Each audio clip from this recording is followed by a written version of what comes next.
നമസ്കാരം.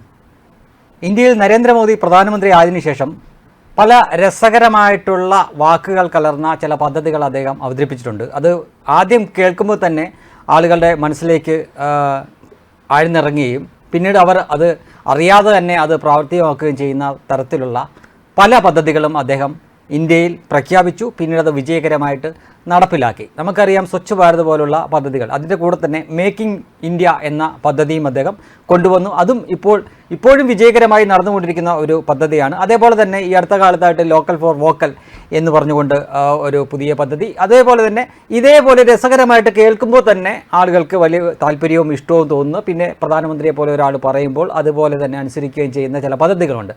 ഇപ്പോൾ ഇന്ന് പുതിയ 2 വാക്കുകൾ കൂടി അദ്ദേഹം രാജ്യത്തെ ജനങ്ങളോടായിട്ട് പറഞ്ഞിരിക്കുകയാണ്.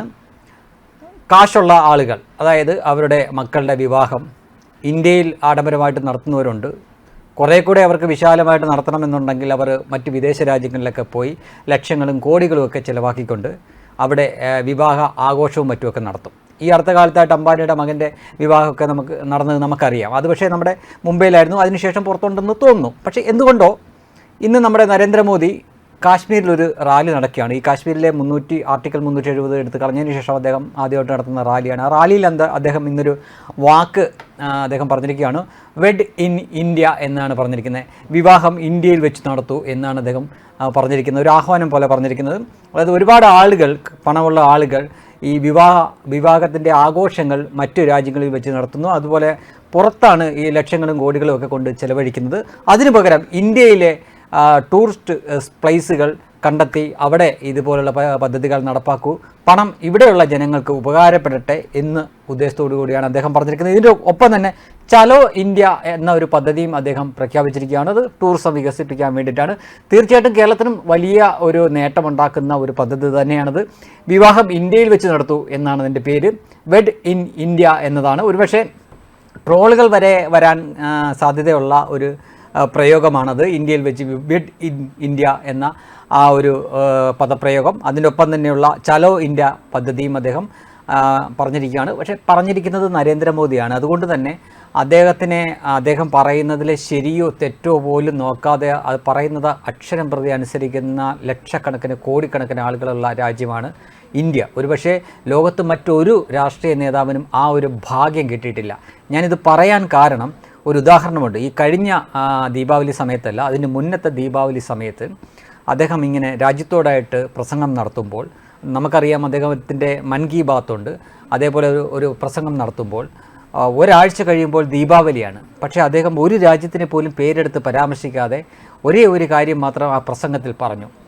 ദീപാവലിയാണ് വരുന്നത്, നമ്മുടെ രാജ്യത്ത് ഉണ്ടാക്കിയിട്ടുള്ള ഉൽപ്പന്നങ്ങൾ ഉപയോഗിക്കാൻ ശ്രമിക്കുക എന്നൊരൊറ്റ വാചകം അതിൽ പറഞ്ഞു.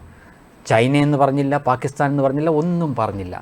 പക്ഷേ ദീപാവലി കഴിഞ്ഞപ്പോൾ ഇവിടെയുള്ള പ്രധാനപ്പെട്ട വലിയ മാധ്യമങ്ങൾ, ദേശീയ മാധ്യമങ്ങളടക്കമുള്ളവർ പുറത്തുവിട്ടൊരു വാർത്തയുണ്ട്.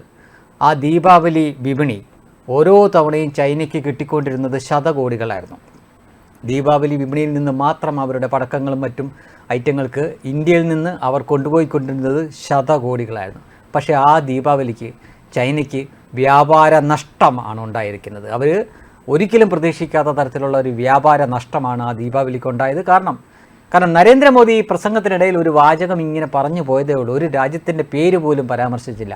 പക്ഷേ അദ്ദേഹം എന്താണ് ഉദ്ദേശിച്ചത് എന്ന് അദ്ദേഹത്തിനെ കേട്ട ബഹുഭൂരിപക്ഷം ഇന്ത്യക്കാർക്ക് മനസ്സിലായി. അവരത് അക്ഷരം പ്രതി അതുപോലെ തന്നെ അനുസരിച്ചു.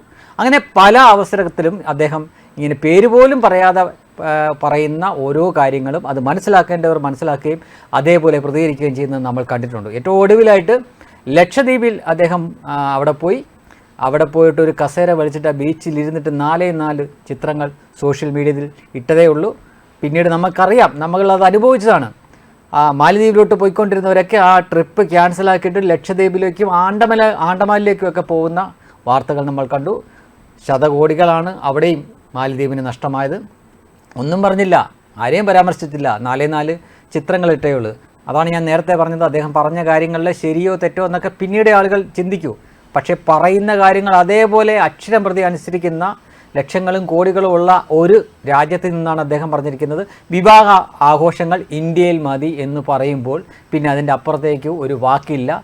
തീർച്ചയായിട്ടും ഇതിനകം തന്നെ ഈ പ്രസ്താവന പുറത്ത് വന്നപ്പോൾ തന്നെ പുറത്തു വെച്ച് ആഘോഷങ്ങൾ നടത്താനിരുന്ന നൂറുകണക്കിന് ആളുകൾ, ദമ്പതികൾ അതൊക്കെ ക്യാൻസൽ ചെയ്യുകയും കാശ്മീർ പോലുള്ള സ്ഥലങ്ങൾ അദ്ദേഹം ആവശ്യപ്പെടുന്നുണ്ട്. കാശ്മീർ പോലുള്ള സ്ഥലങ്ങൾ നിങ്ങൾ തിരഞ്ഞെടുക്കൂ, അതേപോലുള്ള നൂറുകണക്കിന് സ്ഥലങ്ങൾ നമ്മുടെ ഈ രാജ്യത്തുണ്ട്, അവിടങ്ങളിൽ നിങ്ങൾ ഈ വിവാഹ ആഘോഷങ്ങൾക്ക് വേണ്ടിയിട്ടുള്ള സ്ഥലമായിട്ട് തിരഞ്ഞെടുക്കൂ. നിങ്ങളുടെ പണം ഇന്ത്യയിൽ തന്നെ നമ്മുടെ തന്നെ ആളുകൾക്ക് ഗുണപരമാവുന്ന രീതിയിൽ വിനിയോഗിക്കട്ടെ എന്നാണ് ആശംസിച്ചിരിക്കുന്നത്. തീർച്ചയായിട്ടും അദ്ദേഹത്തെ കേൾക്കുന്ന വലിയൊരു കൂട്ടം ജനങ്ങളുള്ള രാജ്യത്ത് അദ്ദേഹം ഈ പറഞ്ഞത് അവർ അക്ഷരം പ്രതി അനുസരിക്കുമെന്ന കാര്യത്തിൽ സംശയമൊന്നുമില്ല. വെബ് ഡെസ്ക് കർമ്മ ന്യൂസ്.